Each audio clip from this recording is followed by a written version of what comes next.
Hey guys, welcome back. So ఈరోజు chicken fry ఎలా చేయాలో చూసేయండి.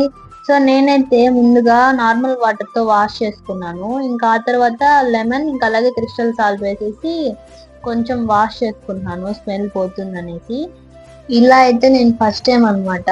సో ఒక వీడియోలో చూసాను, సో అందుకని ఇలా ట్రై చేశాను. సో ఇంకొంచెం వాష్ చేసుకున్నాక అందులోనే 1 table spoon red chilli powder, ఇంకా అలాగే 1/2 టేబుల్ స్పూన్ పసుపు, ఇంకైతే కొంచెం సాల్ట్ వేసేసి బాగా మిక్స్ చేశాను. నేనైతే 30 మినిట్స్ మ్యారినేట్ చేసి పెట్టుకుంటున్నాను.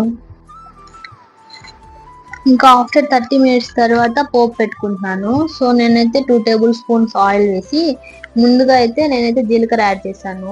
కొంచెం జీలకర్ర బాగా ఫ్రై అయ్యాక అందులోనే 1 ఆనియన్, గ్రీన్ చిల్లీ, ఇంకా అలాగే కర్రీ లీవ్స్ వేసేసి బాగా ఫ్రై చేశాను. 2 మినిట్స్ ఫ్రై చేసిన తర్వాత ముందుగా నేనైతే ప్రిపేర్ చేసి పెట్టుకున్నాను అనమాట జింజర్ గార్లిక్ పేస్ట్. సో దాన్ని కొంచెం వేసాను. జింజర్ గార్లిక్ పేస్ట్ కొంచెం ఫ్రై అవ్వాలి, పచ్చివాసన పోయేంత వరకు.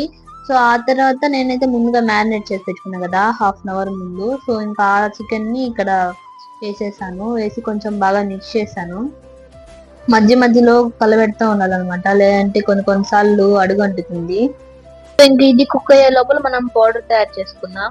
సో అందులోకి నేనైతే కొంచెం చెక్క, ఇంకా అలాగే యాలకులు, లవంగాలు, ఇంకా అలాగే ఒక బిర్యానీ ఆకు, 1 టేబుల్ స్పూన్ జీరా, ఇంకో 1 టేబుల్ స్పూన్ మిరియాలు, 2 టేబుల్ స్పూన్ ధనియాలు వేసుకుంటున్నాను.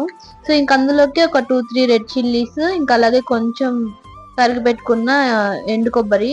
సో దీన్ని బాగా ఫైన్ పౌడర్ చేసేసి పక్కన తీసి పెట్టేసుకోవాలి. సో ఇక్కడ చూసారా, ఆయిల్ గా తేలింది కదా పైకి. సో అప్పుడు మనం ఈ పౌడర్ ని వేయాలన్నమాట. సో నేనైతే ఇంకా పౌడర్ ని వేసేసి మిక్స్ చేశాను. ఈ ప్రాసెస్ అయితే నేనైతే ఫస్ట్ టైం అనమాట ట్రై చేయడం. ఈ వీడియో షూట్ చేసి చాలా రోజులు అవుతుంది. సో నేను తిన్నాను కాబట్టి చెప్తున్నా, ఈ ప్రాసెస్ చాలా బాగుంది, ఇలా చేసుకొని తినండి మీరు కూడా. సో ఇంకా మధ్యలో నేనైతే కర్రీ లీవ్స్ యాడ్ చేశాను. ఇంకా అలాగే కొంచెం సాల్ట్ యాడ్ చేశాను. ఇలా కర్రీ లీవ్స్ యాడ్ చేస్తే అరోమా బాగా వస్తుంది అనేసి ట్రై చేశాను, అంతే. Thank you for watching. If you like this video, please like, share and subscribe.